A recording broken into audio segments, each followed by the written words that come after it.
जहां जहां रूस का दखल होता है, अक्सर वहां से अमेरिका हाथ पीछे खींच ही लेता है। तभी तो सीरिया में जारी सिविल वॉर के बीच डोनाल्ड ट्रंप ने साफ कह दिया कि यह लड़ाई हमारी बिल्कुल भी नहीं है। लेकिन सवाल यह है कि रूस की सैन्य ताकत के बावजूद सीरिया पर विद्रोहियों ने कैसे कब्जा किया?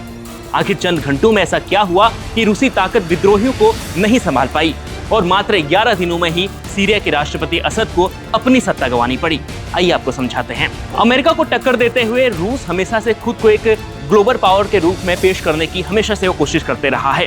रूस पिछले एक दशक से सीरिया में बशर अल असद की मदद कर रहा था और रूस की बदौलत ही असद सीरिया की सत्ता पर काबिज थे।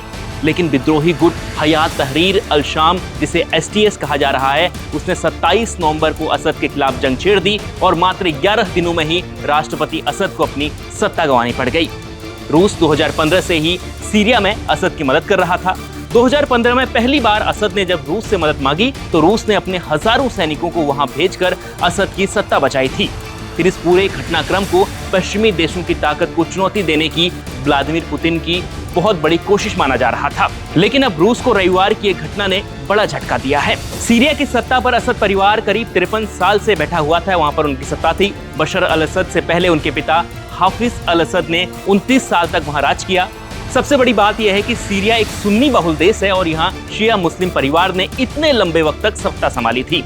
फिर धीरे धीरे असद परिवार के खिलाफ आवाजें उठने लगी, लेकिन इस विरोध की आवाज की शुरुआत 2011 से हुई थी। करीब 13 साल पहले अरब प्रिंस के दौरान सीरिया में सरकार का खूब विरोध हुआ, जो बाद में खून खराबे में बदल गया था। यानी वहाँ एक तरीके से वहाँ गृह युद्ध छिड़ गया था।